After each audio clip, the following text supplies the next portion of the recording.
सभी को नमस्कार। स्पेशल एजुकेशन यूट्यूब चैनल में सभी का हार्दिक स्वागत है। तो आप देख रहे हैं कर्मचारियों के लिए जनवरी 2026 में नहीं लागू होगा न्यू पे कमीशन, एक्सपर्ट ने बताया कारण। केंद्र सरकार के मंत्रिमंडल ने पिछले महीने 16 जनवरी को नए वेतन आयोग के गठन को मंजूरी प्रदान की है। नए वेतन आयोग के गठन के बाद कर्मचारियों में वेतन और पेंशन में बढ़ोतरी को लेकर नई आशा की किरण जगी है।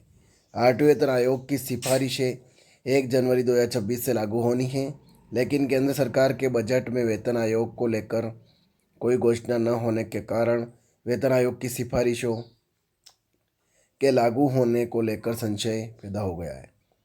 सरकार ने अभी तक आयोग के लिए नियम और शर्तें जारी नहीं की हैं। केंद्रीय कर्मचारियों की सैलरी और पेंशन में वृद्धि के लिए लागू होने जा रहे 8वें वेतन आयोग की सिफारिशों में देरी हो सकती है। हाल में लागू 7वें वेतन आयोग की सिफारिशें इस साल के अंत में समाप्त होने जा रही हैं। ऐसे में सरकार को हर हाल में 8वें वेतन आयोग की सिफारिशों को 1 जनवरी 2026 तक लागू करना होगा। सरकार इस फैसले में देरी कर सकती है। देरी का सबसे मुख्य कारण यह है कि केंद्र सरकार ने साल 2025 के सालाना बजट में वेतन आयोग के लिए कोई घोषणा नहीं की है। इससे पहले इसके लागू होने में देरी की अटकलें लगाई जाने लगी हैं। वेतन आयोग विशेषज्ञ आयोग की सिफारिशों को लागू होने के अलग अलग तर्क दे रहे हैं। इस वित्त वर्ष में नहीं पड़ेगा 8वें वेतन आयोग का प्रभाव। 8वें वेतन आयोग के गठन के लिए केंद्र सरकार ने पिछले महीने अनुमति प्रदान की है। सरकार ने वेतन आयोग की गठन की प्रक्रिया को अभी तक शुरू नहीं किया है। वित्त सचिव मनोज गोविल ने साफ किया है कि 8वें वेतन आयोग का वित्तीय वर्ष 2025-26 में कोई वित्तीय प्रभाव नहीं पड़ेगा। उन्होंने कहा कि केंद्रीय मंत्रिमंडल को आयोग के लिए नियम और शर्तों को मंजूरी देनी होगी। इसके लिए कार्मिक व प्रशिक्षण विभाग और सुरक्षा मंत्रालय से भी राय ली जाएगी। फरवरी के शुरुआत में जेसीएम ने सीपीसी और टीओआर के लिए सिफारिशें की थी प्रस्तुत।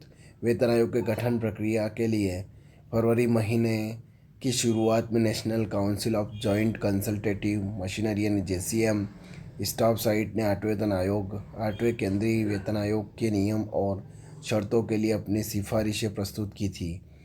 उसके सुझावों को में सरकारी कर्मचारियों के लिए सैलरी स्ट्रक्चर, भत्ते और लाभों में महत्वपूर्ण बदलाव शामिल हैं।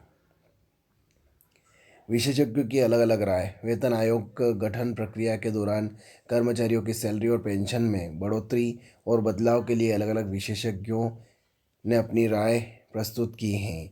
King Stubb and Kasiva advocates and attorneys के पार्टनर रोहिताक्ष सिन्हा ने बताया 8वें वेतन आयोग की कार्यान्वयन प्रक्रिया 7वें वेतन आयोग के कार्यकाल की समाप्ति के बाद 2026 में शुरू होगी।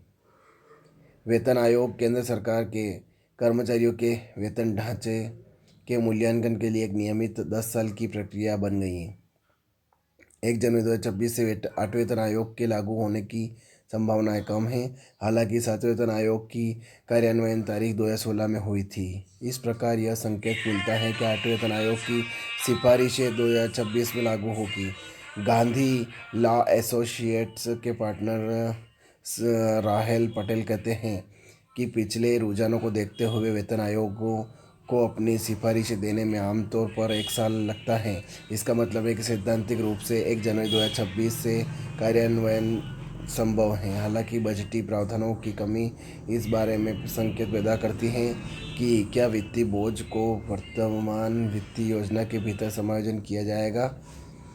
कार्मिक और प्रशिक्षण विभाग ने हाल ही में पिछले महीने सरकार की ओर से मंजूरी के बाद आगामी 8वें वेतन आयोग के लिए नियम और शर्तों को अंतिम रूप देने में मदद करने के लिए राष्ट्रीय परिषद जेसीएम के स्टाफ साइट से सुझाव मांगे थे। एनसी जेसीएम स्टाफ साइट के सचिव श्री गोपाल मिश्रा ने ध्यान देने योग्य प्रमुख क्षेत्रों पर प्रकाश डालते हुए एक व्यापक प्रस्तुत किया था। स्टाफ साइट की महत्वपूर्ण सिफारिश लेवल 1 से लेवल 6 के भीतर सरकारी कर्मचारियों के लिए वेतन को समेकित करना है। 7वें वेतन आयोग में था न्यूनतम और अधिकतम वेतन। वर्तमान में वेतनमान संरचना में 18 लेवल होते हैं, जो स्तर 1 से स्तर 18 तक होते हैं।